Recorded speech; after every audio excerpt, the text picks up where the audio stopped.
Welcome everybody to the second episode for the week of Two Crime Besties. Yay! How are you getting two of us for the week? I know, two episodes in a week. This is to make up for the fact that we missed a couple of weeks unintentionally, so bonus for everyone. Oh, do you know what? It's a bonus for me. I get to spend the time with you. That's it. Right back at ya. Right back at you. We're actually, after we finish recording today, where are we going? We're going away on a weekend for the girls. Yay, girls' weekend away. Yay. With our lovely friends Marissa, Caitlin and Hayley. Yes. And shout out. Yes, massive shout out to them. I am excited for a nice weekend, a few drinks, a few oysters. And not for you. And we're going to have a great time. We are. It's going to be so good. Yeah. Yeah. No can't wait. kids. Just, yay. And the weather's looking not too bad. Yeah, it's cold. Like it's the season has definitely shifted. Yeah, the season's shifted. Yeah, but it's beach with a nice coat, like kind of. Yeah. It's like it's not freezing. It's going to be sunny but cool. Yeah. Perfect. Wine drinking weather. I think any weather's wine drinking weather. But, maybe. But yeah, we'll go with it. Totally. Happy for some sunshine. Yeah, you can have your oysters. Yep. You can have your bread and butter or whatever comes with it. I don't know. I'm not in jail. I'm just trying to think like what else comes out at like as an that was the first thing that came to my head. What would you order instead? Maybe some olives or something. Oh yeah, okay. Maybe some bread. I wasn't that far off then. What else goes with champagne? Am I going to be made to eat an oyster? Oh, you should try one. I don't know if I can do it. You've never tried one before? No, I've snotball. They're not though. Aren't they? They certainly look it. Do you actually chew them or do you just swallow? You kind of... No, I think I chew them. I actually don't know what I do. I think I do. Yeah, no, I think I chew them. Okay. I think. I'm just trying to think now. At Christmas time, we went over to my in-laws for lunch one of the days, and my father-in-law was like, I went to wherever, some seafood market, and I bought everyone oysters. And I was like, bloody beauty. Like, this is fantastic. Anyway, Heaven. He literally bought us a dozen oysters each. A dozen each? Each. A dozen? A dozen. That's a lot. It was a lot of oysters. And then also by the end of that, because they're quite rich. Yeah, right. So by the end of that, I was like, I actually don't feel like eating like the really nice rest of the meal that he'd prepared because he's an amazing cook. Oh, wow. that's where Peter gets it, is it? Yeah. Okay. Yeah. Yep. Frank's a really good cook. But then I was like, now I don't know that I'm going to be able to enjoy the other delicious delights. Did I just give Peter delights. a compliment? Sorry.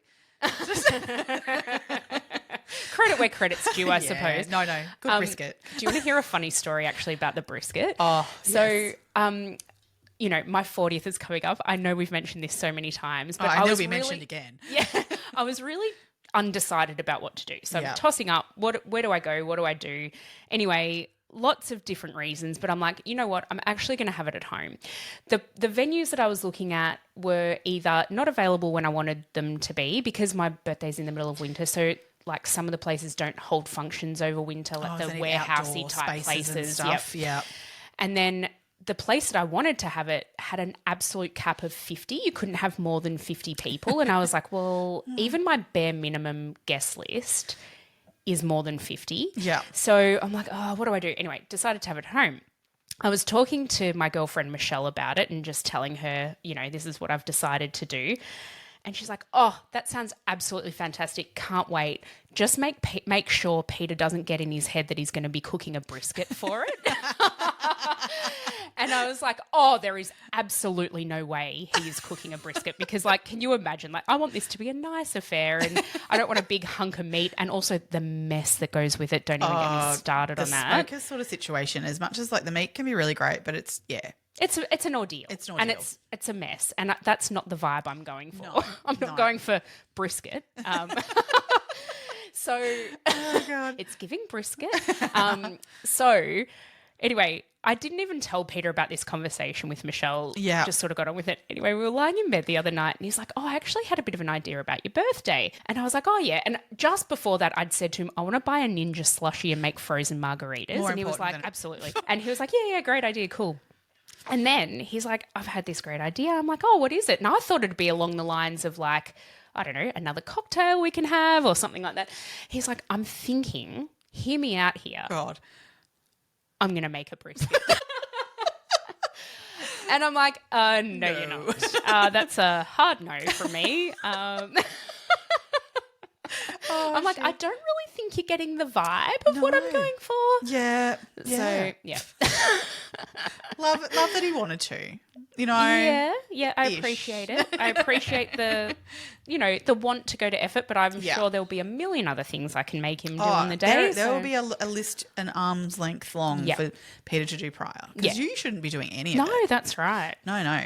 Absolutely. That's it. Yeah. So anyway, that's where we're at. Love him. Before we get started today, I do have a shout out for Laura Everness, I think is her surname. She sent us a really lovely message, DM'd us a really lovely message, and just very complimentary. And she'd only just discovered the podcast and she reckoned she was almost up to date. Wow. Well, I'm guessing you're here today on Thursday when we've released this. Yeah, you'd want to be. Oh, I love that. Let us know if you are, actually. Yes. Yeah, that would be great. Oh, God, I love that. Yeah. But that's the thing. I think because we had the 2 weeks off, so many people have caught up. Yeah. Which, sorry. But, it's so cool because the numbers that have been ticking over of, previous episodes have been absolutely solid lately. So everyone is going back and watching and listening. Yeah. Say watching and listening because people are watching. Gross. People are watching. Oh, it's really scary. I know we do the video thing, but it's really just sort of like... it's a secondary. I mean, look, primarily podcasting is an audio medium, thank God. Yes, we definitely have faces for radio. Oh, for sure, for sure. Some days more so than others. The fact that we have to pull out some makeup every time we do this. Yeah, that's right. It's really annoying. I look back on our first videos where we thought, there's no one going to be watching. We don't even put makeup on or anything. Now we're like, at least we need to slap something on the face before we get going. I need to start learning how to do contouring. I need to do like a makeup tutorial or something. God, I'm down for it. I've never really learned how to do my makeup, I have to say. Never been into that. So, yeah. I just do like YouTube tutorials or actually TikTok or whatever same. These days. That's and I'm like, that's how you make your eyes look nice. But I'm still not that good at it. I suck at it. I think it's a patience thing. I don't have the patience for it. And also, like these women who take, and men, people who wear makeup, who take like literally an hour to put on their makeup. Mine takes me like maybe 3 minutes. Oh, yeah. Whack it on. Like, you ate your breakfast while I did mine before. Like, just no, whatever. I actually thought you took your time compared to what I do. So. I was feeling pressure. I was being watched. I was shoveling my breakfast. I look like I know what I'm doing. Yeah, you really did. No. I got the illusion. No, it's all illusion. Anyway, so second episode of our 3-part school shooting series. Today we are going to be talking about the Sandy Hook Elementary School shooting, which took place on the 14th of December in 2012 in Sandy Hook, which is in Connecticut in the US. This is the deadliest school shooting of an elementary school in the US this day. Ranked number 2. 2 overall. Overall, they're one ahead of it, which was actually one I don't know really well. It's not. I was like quite shocked to see it, and actually have to pull up the name of it because I can't remember it off the top of my head. It's Blacksburg, Virginia, which, I mean, I remember hearing about it, but I don't know it in the depth that I know the 3 that we're discussing over this series. Absolutely. So maybe that's something we can look into at some point. Yeah, it caught my attention that was one that wasn't really on my radar. But yeah, that this is number 2, just absolutely, and it's an elementary school to boot, is just awful. Oh, it's horrific. So as opposed to the Columbine school shooting, this school shooting was actually perpetrated by a single perpetrator by the name of Adam Lanza. Yeah. He shot and killed 20 of the victims were children between 6 and 7 years old. Like, honestly. And the other 6 were adult staff members. And his mother. So, I was going to say the total death toll was 28, including himself and his mum. Yeah, so at the school it was 26. But prior to getting himself down to Sandy Hook, and we still don't really know why he chose Sandy Hook Elementary. It wasn't the school that he attended. There was lots of rumour at the time that his mum had worked there, that all these sorts of things, but they found no connection really. Aside from proximity of where he was living at the time. Yes, yeah. So I feel like, we were talking in the Columbine episode about these copycat type murders. Maybe he... there was elements of copycat to him, like what he wore. For Definitely. example, Yep. as we spoke about in the previous episode, he wore all black, and things like that, wore a black coat. So yeah, there were some copycat-esque elements Yeah. to this. Yeah. So maybe that's all it was. Like that's Maybe. what I'm saying. It's not like Yeah. there was another reason I believe for the it. school was like only like a 5-minute drive from his house. So it Yeah. just may have been a convenience thing of I think it was so. the closest school. Yeah. Because there was certainly mental health issues here that really drove this. So yeah, not a revenge thing like what was sort of put on the Columbine one of, that were targeting certain people and that sort of issue. It was literally just that's the closest one, I think. Yep. Yeah. Yeah. So he had Asperger's syndrome and he suffered from depression, anxiety and obsessive compulsive disorder. So Yeah. they were all formally diagnosed prior to the perpetration of these murders. Do you want to get into talking about his mum? Yeah. Just really quickly. Yep.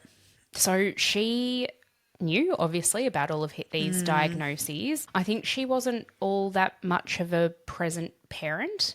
And she certainly wasn't, the type of parent that knew what her kid was doing day to day and, was really all that involved in his life. She owned the firearm that he used to perpetrate these murders and all of the ammunition that went along with it. She was a gun enthusiast was what Yep. was the words used for her. And by the sounds of it, wasn't something that she had a lot of respect for because it's not like she kept her guns, securely locked up to the point where how old was he? He was 20. To the point where her 20-year-old son couldn't access them. I mean, He had I know full access. he had full access, but not the licenses to go with it. So I know, there are people who own guns and they have them locked away in a safe. Their significant other probably doesn't even know the combination to that safe because that's the safest way to own and keep a gun, even though I completely disagree with that. Oh, that's a completely personal thing for me, but Yeah. I just don't think guns belong in anyone's house or anything like that. Controversial probably if we've got some US listeners, but that's the way I feel. The purposes for guns to me are, if you live on a farm, you might have a purpose for a gun. Absolutely. And I do understand people use them recreationally in terms of like. But that's why you've got gun clubs where you can keep your guns. Things like that. Yeah, I don't feel comfortable with the thought of actually having guns kept in a house. No.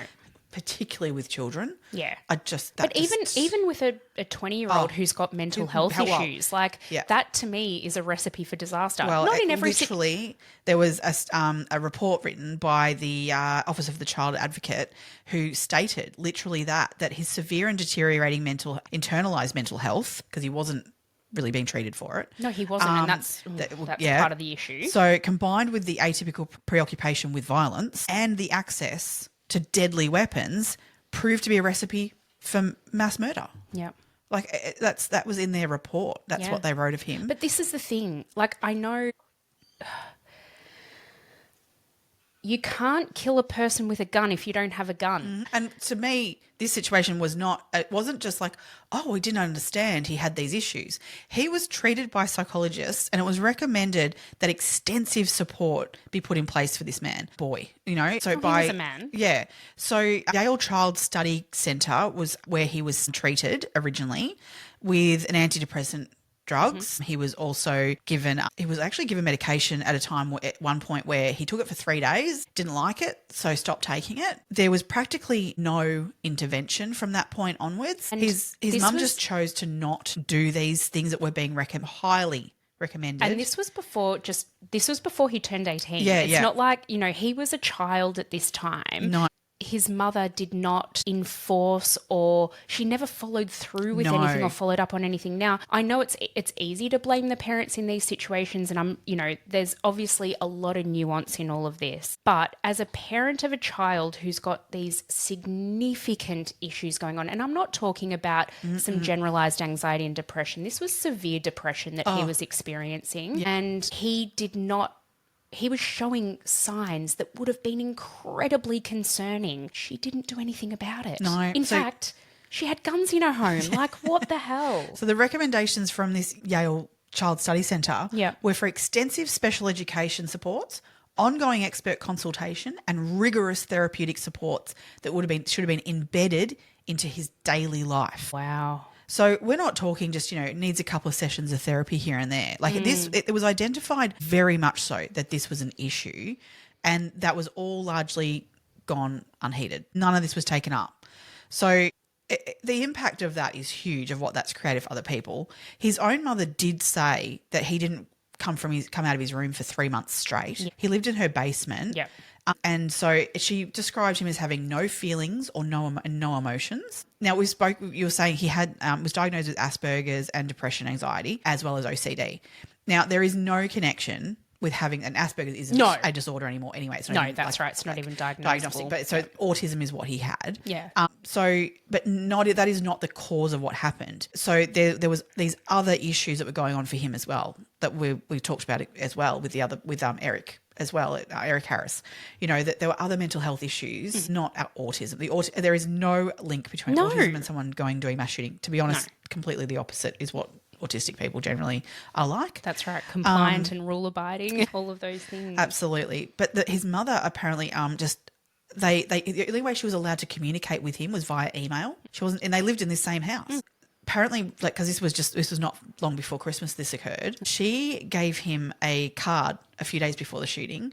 And in the card, it was a Christmas card. It was a check, and it was a message saying Merry Christmas and encouraging him to go and buy himself a nice new gun.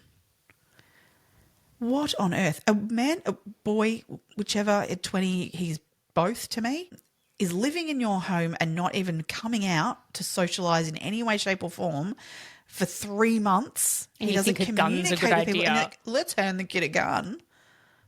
That does my head in. Well, it did her head in, because yes, that's turns true. out on that morning before 9:30 a.m. he shot and killed her while she was still in bed. She was in her pajamas and he shot her 4 times in the head.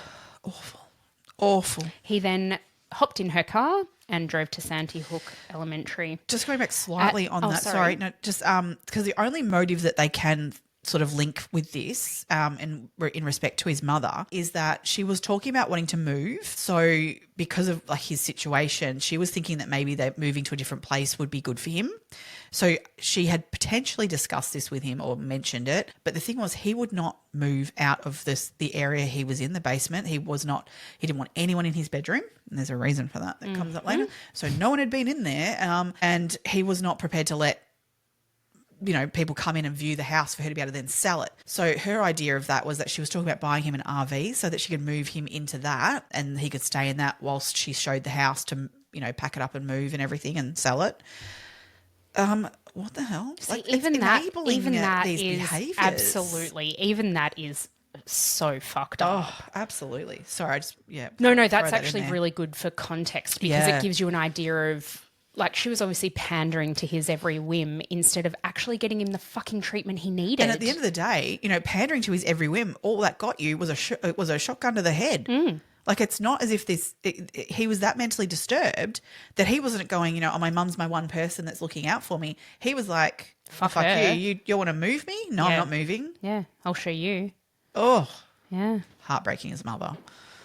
Not long after 9:35, and he had one of his mum's rifles with him at the time.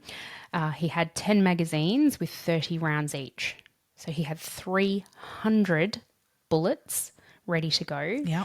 He shot his way through a glass panel next to the school's locked front entrance doors. The school had just had an upgrade of all these facilities of before, this is where we're saying from 1999 from, coming from Columbine, there were learnings that had taken place.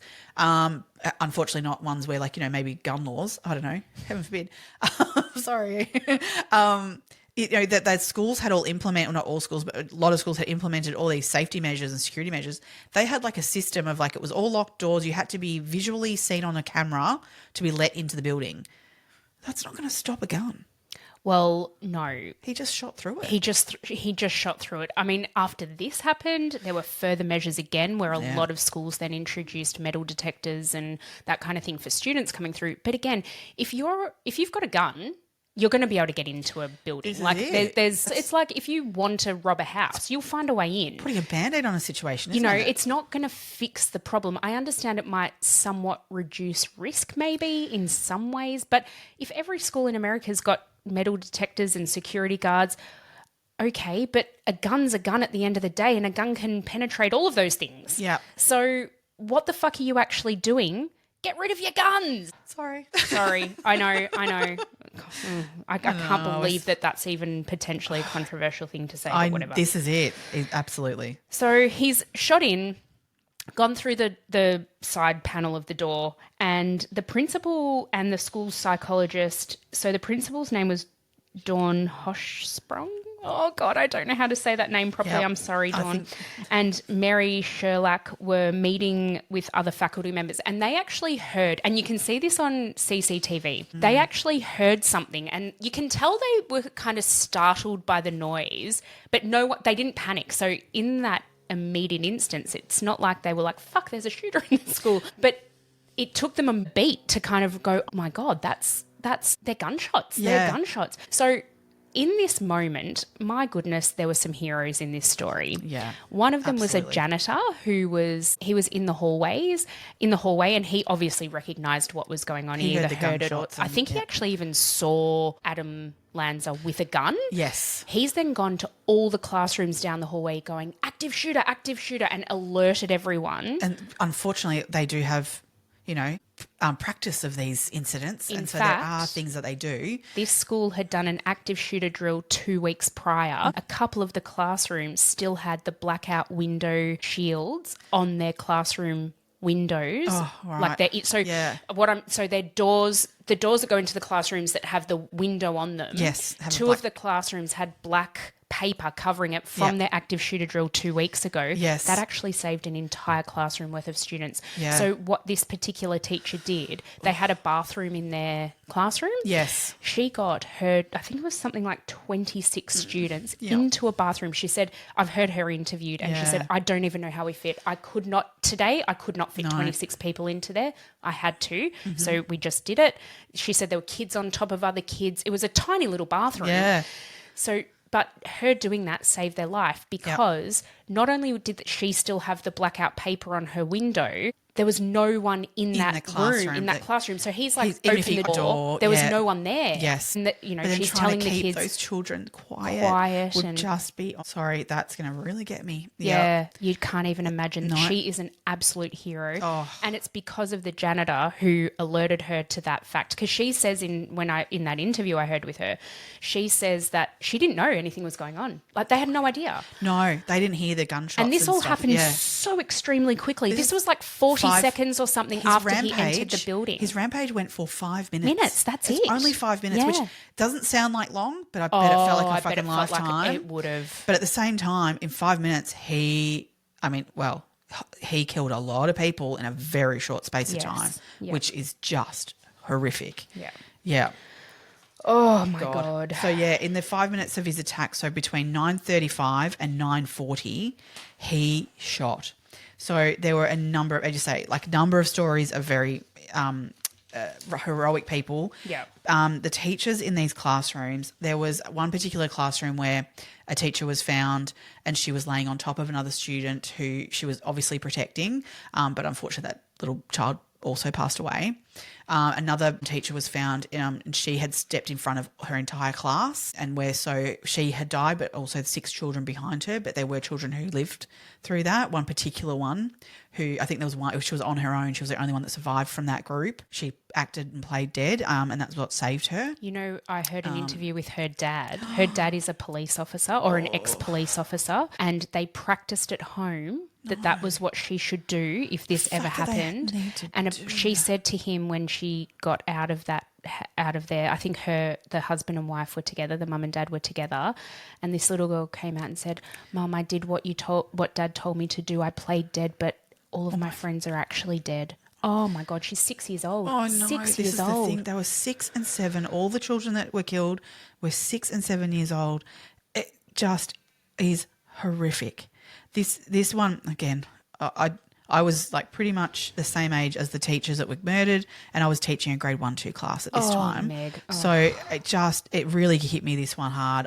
And the thing is that what came out of this one afterwards was a lot of talk around that teachers should be given guns. For fuck's sake. And I thought, are you freaking for real? We currently as teachers, I'll have a rant here, you put on various hats in a day. You're a nurse, you're a psychologist, you're everything to these kids, and now you also want us to be gun holding? Like, That's just not what you go into teaching to do. You protect your children, and by what these teachers did, they put their bodies in front of these children and they would protect them with their lives 100%. But why on earth would teachers need guns in their classrooms? Their guns need to be removed elsewhere, not put more guns in. Oh, What 100%. on earth? Oh. I can guarantee you that I would fairly confidently say that majority of teachers in Australia, in America, all over the world are not people who like guns. I think that would be a fairly easy thing to prove, that these people are not, pro-gun who teach, and there's a reason for that. I'll just put that out there. There's no way. Teachers would walk out before they would. But you've arm got this themselves. situation where you're like, okay, these people are dying at the hands of these guns and the people on the other end of them.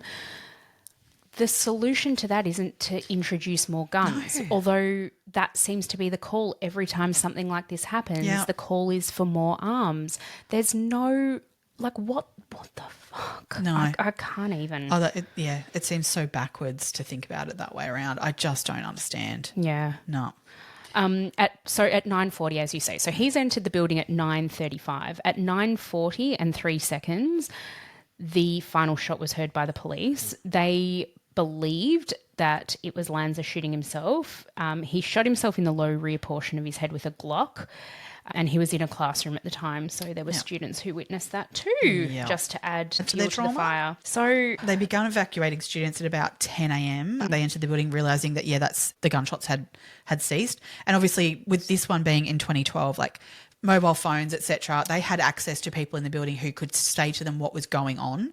So there were a number of 911 calls that came through from inside the building explaining to people outside what was going on. So I think that's a big help if you can get that access for the police officers on the outside to know what they're coming into a little bit more. So they were able to enter the building by 10 a.m. and evacuate all the students and secure the school. But again, it takes them a long time to still surveil the scene, and work out what's gone on and find what was there.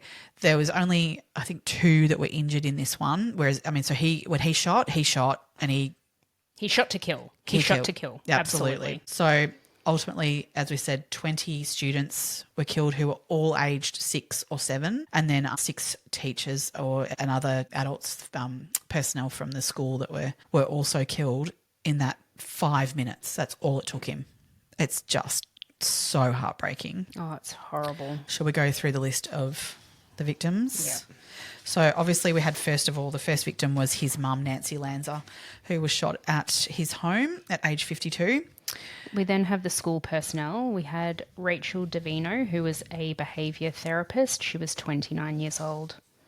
Dawn Hochsprung, who was the principal at 47 years of age. Anne-Marie Murphy, 52. She was a special education teacher and apparently an absolutely beautiful soul. Lauren Rousseau, age 30, a teacher. She was one of the grade 1 teachers. Mary Sherlock, aged 56. She was the school psychologist. Victoria Soto, who's 27, who was also one of the grade 1 teachers in one of the classrooms. There was actually some stuff I actually did write about her. I highlighted about her, sorry. No, please. It was really important. So the special education teacher also that you spoke about, Anne-Marie Murphy, was involved. Victoria Soto was the one found covering one of the children at the time, so she was protecting him, but unfortunately he passed away as well. So absolutely brave acts by those that were killed. The students who passed away, who were murdered: Charlotte Bacon, aged 6. Daniel Barden, aged 7. Olivia Engel, aged 6. Josephine Gay, aged 7. Dylan Hockley, aged 6. Madeline Hsu, aged 6. Catherine Hubbard, aged 6. Chase Kowalski, aged 7. Jessie Lewis, aged 6. Anna Marquez Green, aged 6. James Mattioli, aged 6. Sorry, I've lost my page. Grace McDonnell, Thanks. aged 7. Emil Parker, aged 6. Jack Pinto, aged 6. Noah Posner, aged 6. Carolyn Pravetti, aged 6. Jessica Rikos, aged 6. Aviel Rickman, aged 6. Benjamin Wheeler, aged 6. and Alison Wyatt, aged 6. And as you said, there were 2 wounded teachers, Natalie Hammond, who was aged 40, and Deborah Pisani, but I'm not quite sure what her role was. So in response to this, I found this quite interesting. I mean, obviously there's the immediate aftermath, the chaos. We talked about that in the Columbine massacre. The same thing happened, reunification of parents with their students and with their children and all of that. You know, that the scene would have been absolute chaos. There was hours in some cases before parents were reunified with their children, and then you've got to think about those parents who weren't reunified with their children and what their experience would be. I find it absolutely sickening because there is a lot of shit on the internet about this where people are there's a lot of conspiracy theories and absolute fucking horseshit. I'm not even going to talk about it because it does not but it does my warrant head every time one of these comes up, the conspiracy theorists jump in and want a piece of the action. It's like disgusting. It's absolutely these events disgusting. Just occurred, and there's victims who are, should be, and parents who are grieving the death of the absolutely horrific murders of their children. Yep. Fuck off, people. Just fuck off. Absolutely. President Barack Obama at the time, he gave a televised address on the day of the shootings, and I'm just going to read you a couple of quotes from that day. "We're going to have to come together and make meaningful action to prevent more tragedies like this, regardless of politics." He expressed enormous sympathy for the families that were affected. Now, this obviously then sparked yet another gun debate in the US. And the fact that Obama came out and said what he said was a massive deal at the time. But it didn't do anything. But he then didn't follow it through. And I think the IRA in... the NRA. NRA, sorry. The IRA, sorry, wrong country, wrong. Yeah. The National Rifle Association in the US have so much political power and so much political pull, and the fact that, they talk about their amendment rights to carry firearms and whatnot. I'm going to mention this just once. This applies to the 3 episodes that we're doing about this gun control, but specifically about gun control. And I feel like I may have mentioned this in a previous episode, but please do yourselves a favor. Google John Oliver and his gun reform series. He interviews congressmen in the US. He interviews ex-Australian Prime Minister John Howard, who actually was at the forefront of our gun reform in Australia. And not even that, we had one incident, which was I remember now talking about it in the Port Arthur massacre episode. We had one mass shooting in Australia, and you should see the images of the tens of thousands of guns that people voluntarily got rid of in the hopes of keeping Australia safe from another incident like that. And that is exactly what's happened. We don't have school shootings. Thank God we don't have school shootings in Australia. In America already this year, oh my gosh, I didn't write the thing down. I was literally reading it this morning though. But in America already there's been tens of school shootings this year. It's crazy. We're in May. I was watching a TikTok recently of a woman who's living in Sydney, but she's an American, right? And so her husband's work has brought them here to Australia. They were only staying for 12 months at the time. And so her eldest was, preschool age. But they've ended up the contract's been extended and they've been asked to stay. And she was like, but then we're going to look for schools. So she went to look for primary schools for her child, and she was like blown away by how she got there and was like, I just walked into the school grounds. And it really unsettled her because she was like, oh gosh, there's no protections. And her first reaction was this whole idea of like, oh my God, but my child's not going to be safe, right? Wow. And so she was like, went and did the thing, and then as she got into it, she realized that, but the other parents aren't worried about this. She hadn't realized that wasn't something that in Australia we don't need to worry about.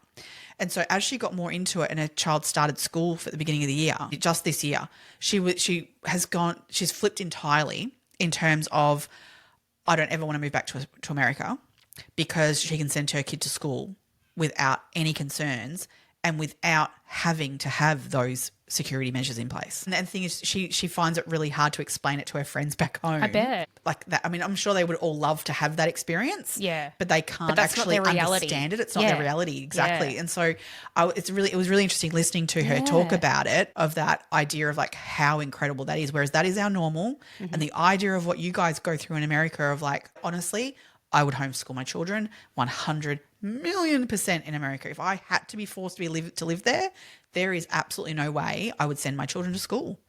Like, it concerns me so much. I fully agree with you. I wouldn't live there for that reason. No, I wouldn't live there for that reason. As I say, if I was forced to live there, which I have no desire to. No. But yeah, I would absolutely homeschool my children. So I just couldn't send them. But as a parent, like, that's a big call too. Yeah. Like, for those parents who can't homeschool their children It's because huge they're working full time and all that sort of stuff. I don't want to homeschool my children. I know I'm a teacher and like qualified, but Yeah. I have so much value in the school system Yes. that even I wouldn't put my children in a school system that meant they were in danger like that. Absolutely. That is what But I'm trying to say. But and that is completely fair. I totally understand where you're coming from and I fully agree with you. But some people have no options. Absolutely. So there would be parents sending their kids off to school every day in the US terrified that something like this might happen. Vibrating level of like anxiety in a day, that's unhealthy. Yeah. Because then to me, that's actually absolutely breeding more people who go out and do these kinds of shootings. That level of anxiety in a person is not healthy. No. So getting rid of the guns would solve so many issues. Yeah. I always remember too, like when I've traveled to America, and like I remember one day I was standing in like a random shop in, buying something, and I actually had this thought of like, I was in a queue lining up to get to the register and went, it's likely that more than one even person here has a gun in their handbag. And the realization for that for me was so daunting. Like that even just can't even, like that's, I don't know how people live like that. I really don't. I don't know whether it becomes normal. Yeah. It must, because how else do you live like that? I don't even know. Yeah. I don't know because we don't have that lived experience. No. We don't know what that's like. So I'm so happy for that. Yeah, same. Yeah. Same. We could probably go on about this forever, Absolutely. but we'll leave it there for now. Please join us again on Tuesday for the last in our series on the US school shootings. We'll be discussing Uvalde, which was an absolute fuck up right from the get-go. Wow. So we've got a lot to talk about there. Thank you, everybody, for joining us again today, and keep us in check on the socials. Please message us. We love hearing from everybody. Well, absolutely. Thanks, everyone. And yeah, like, subscribe, rate on the, on platform. It helps us out all the time, and love the comments. So stay curious, crime besties. Bye.